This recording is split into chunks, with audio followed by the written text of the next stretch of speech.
Hello friends, super magic રસોઈમાં મિત્રો હું આપનું સ્વાગત કરું છું। આજે હું ફ્રેન્ચ ફ્રાઈસ બનાવવા જઈ રહી છું, જેને આપણે ગુજરાતીમાં બટેટાની ચિપ્સ કહીએ છીએ। તો મિત્રો તમે છેલ્લે સુધી મારો વિડીયો જોજો અને તમને મારો વિડીયો ગમે તો લાઈક કરજો, શેર કરજો અને સબસ્ક્રાઇબ કરવાનું તો ભૂલતા જ નહીં મિત્રો। તો એના ફ્રેન્ચ ફ્રાઈસ બનાવવા માટે મેં અત્યારે 1 કિલો જે મોટી સાઈઝના આપણે આ બટેટા આવે ને એકદમ સરસ ટપકી પડેલા, જે અત્યારે નવા બટેટા આવે છે એ ફ્રેન્ચ ફ્રાઈઝ બનાવવા માટે બેસ્ટ છે મિત્રો। તો મેં અત્યારે 1 કિલો બટેટા લીધા છે, એને આ રીતે આપણે પહેલા પીલ કરી લેશું, એટલે કે છાલ એની ઉતારી લેશું। બટેટા હંમેશા મિત્રો આવી રીતે લંબગોળ હોય ને મોટી સાઈઝના એવા તમારે ચૂઝ કરવાના, એટલે તમારે ઈઝીલી ફ્રેન્ચ ફ્રાઈઝ બનાવવામાં કોઈ જાતનો પ્રોબ્લેમ નહીં થાય।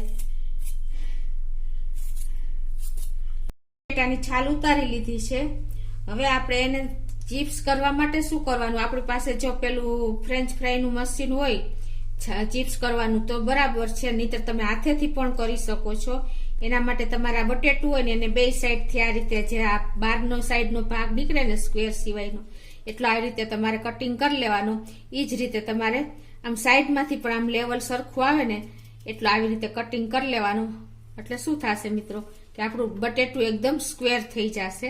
તમે જોઈ શકો છો હું કાઢું છું આ રીતે આપણે બધા બટેટા કટિંગ કરી લેવાના। પછી શું કરવાનું મિત્રો,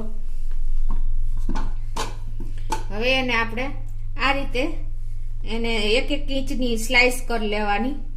આવી રીતે તમે જે સાઈડથી કરો એ સાઈડથી આ રીતે તમે જોઈ શકો છો હું કરું છું આ રીતે બધી સ્લાઇસ કરી લેવાની આખા બટેટાની।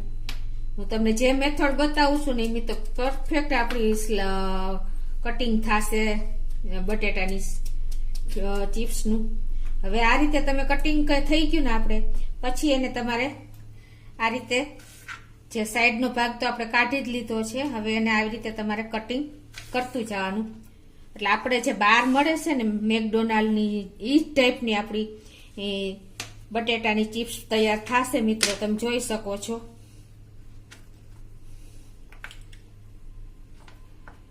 એવી જ સ્ક્વેર આપણી કટિંગ થશે મિત્રો। એટલે આ રીતે જો તમે એમ ફાવે નહીં તો તમે આ રીતે હાથેથી પણ સરસ કટિંગ કરી શકો છો, એકદમ આપણે જોઈતી બહાર જેવી જ આપણી કટિંગ થઈ જશે। તો મિત્રો જો આ રીતે બહુ જાડી નહીં અને બહુ પાતળી નહીં એવી આપણી ચિપ્સ તમને ખ્યાલ જ હોય છે, એ રીતે કરવાની છે મિત્રો। આ રીતે તમારા બટેટા હશે એ પ્રમાણે તમારી સ્લાઇસ તૈયાર થશે ચિપ્સ, અને એને તરત જ આપણે જો આવું એકદમ ઠંડુ પાણી હોય ને એમાં ધોવાની છે, એટલે એકદમ સરસ તમારી ચિપ્સ કાળી પણ નહીં પડે અને કડક રહેશે। આ રીતે તમારે ઠંડા પાણીમાં સમારતી જવાની અને તૈયાર કરતી જવાની છે।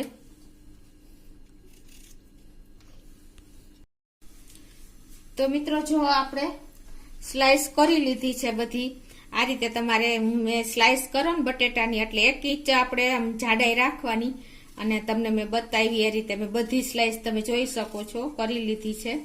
હવે આને આપણે ઠંડા પાણીમાં આ રીતે મેં પહેલેથી જ રાખી દીધી છે ઠંડા પાણીમાં 15 મિનિટ તમારે ઠંડા પાણીમાં ડીપ રાખવાની છે, બોળી રાખવાની છે, એટલે આપણી સ્લાઇસ એકદમ સરસ કડક થઈ જાય અને જે બધો સ્ટાર્ચ બટેટાનો છે ને એ સરસ ઠંડા પાણીમાં હશે ને તો નીકળી જશે બરાબર। હવે પછી આપણે આને આગળની પ્રોસીજર કરશું, અને જે આ બટેટાના છોતલા નીકળાશે ને મિત્રો આપણે ચારેય સાઈડથી કટિંગ કર્યું હતું ને આને તમે શાકમાં કે ગમે ત્યાં ઉપયોગ કરી શકો છો।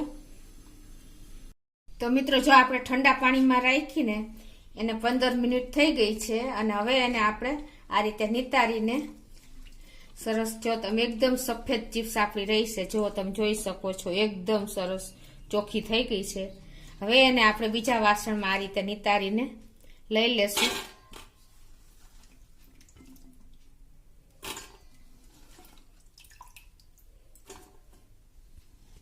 મેં પાણી પણ ગરમ કરવા મૂકી દીધું છે, અને આપણે આ ચિપ્સને ઉકાળવાની છે 1 થી 2 મિનિટ। તો એને આપણે આ ગરમ પાણી ઉકળી ગયું છે એમાં નાખી દેશું।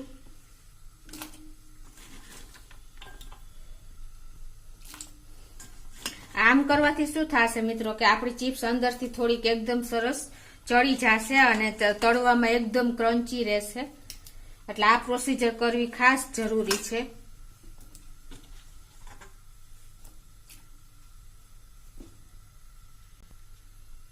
એક થી 2 મિનિટ આને ઉકળવા દેશું. તો મિત્રો જો આપણે પાણીમાં ઉકળે એને 2 મિનિટ થઈ ગઈ છે. હવે એને આપણે લઈ લેશું. બહુ વધારે આપણે એને ઉકાળવાની નથી. આ રીતે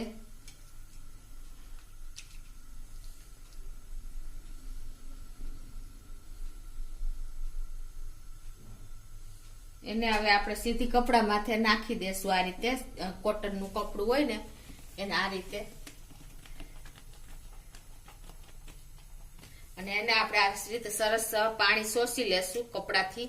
બેવડું કપડું આવી રીતે રાખીને આમ, એટલે એનું પાણી એકદમ શોષાઈ જાય. અને આને આપણે ઠંડી થાય ને ત્યારે જ આપણે એને તળવાની છે. ત્યાં સુધી મિત્રો આ રીતે આપણે એને ઠંડી થવા દેશું અને કપડાથી આ રીતે પાણી શોષતા જશું. તો જો આપણે એકદમ પાણી શોષાઈ ગયું છે અને ઠંડી પણ થઈ ગઈ છે. ગરમ મિત્રો ફ્રાય નથી કરવાની. હવે એને આપણે આ રીતે એક વાસણમાં લઈ લેશું.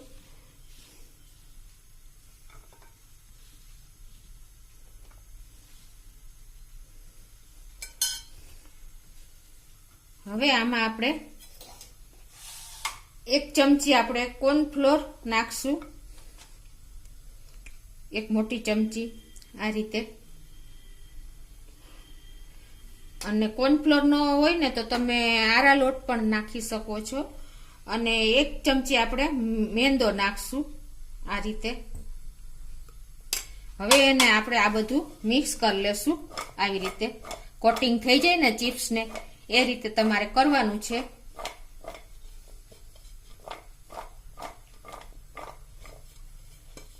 ટૂંકમાં આપણી ચિપ્સ બધી કોટિંગ થઈ જાવી જોઈએ આરા લોટથી કે કોર્નફ્લોર થી. આ રીતે તમે બે મેં 1-1 ચમચી લીધો છે મિત્રો, તમે જોઈ શકો છો.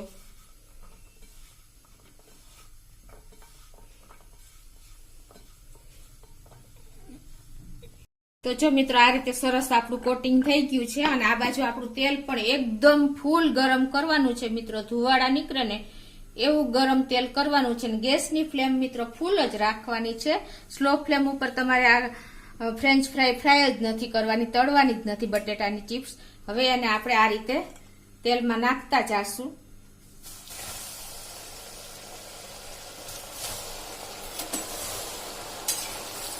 અને એને આપણે આ રીતે સતત કન્ટિન્યુ હલાવતા જાશું. તો જો મિત્રો એકદમ આપણું તેલ ગરમ જ રાખવાનું છે, ફૂલ ફ્લેમે જ. અને આ રીતે કન્ટિન્યુ આપણે ઊંચા નીચી કરતી જવાની છે. નહીતર આપણે ફ્રેન્ચ ફ્રાય અને આપણે આ ચિપ્સનો કલર પણ મિત્રો ચેન્જ નથી થવા દેવાનો. એ તમે ખાસ નોટ કરજો. જો તમારું તેલ બહુ ગરમ થઈ જાય ને તો મિત્રો તમને હું એક ટિપ્સ બતાવીશ. મિત્રો આપણે ગેસની ફ્લેમ તો ફૂલ જ રાખવાની છે. સ્લો ફ્લેમ ઉપર આપણે તળવાની જ નથી અને કન્ટિન્યુ ચલાવતું રહેવાનું છે.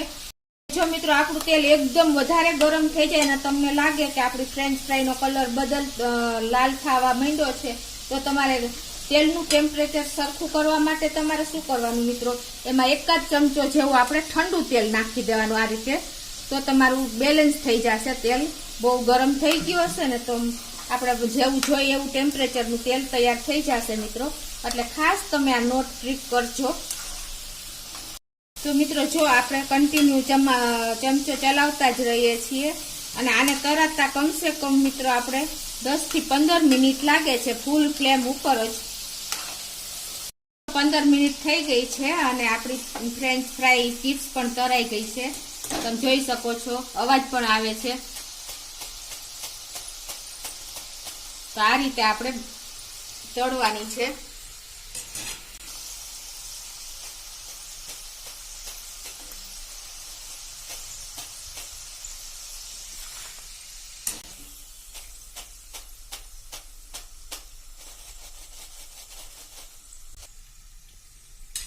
આ રીતે એકદમ સરસ જો આપણી ફ્રેન્ડ ચિપ્સ તળાઈ ગઈ છે, તમે જોઈ શકો છો.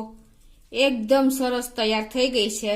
બહાર જે આપણે મેકડોનાલ્ડની બહાર મોટી મોટી કંપનીની મળે છે ને ઈ ટાઈપની જ આપણી આ ફ્રેન્ચ ફ્રાય બની છે મિત્રો. તો તમે જો આ રીતે બનાવશો ને તો તમારે બહાર લેવા જવાની જરૂર જ નહીં પડે અને તમે સાવ ઈઝી કિંમતમાં તમે ઘરે બનાવી શકશો. હવે આ રીતે આપણે એની ઉપર ચાટ મસાલો સ્પ્રિંકલ કરી દેશું મિત્રો. તમે જોઈ શકો છો આ રીતે આપણે. મિત્રો તમે આ રીતે ચોક્કસ ઘરે ટ્રાય કરજો. તમને આ મેથડ તમને ક્યાંય જોવા નહીં મળે મિત્રો.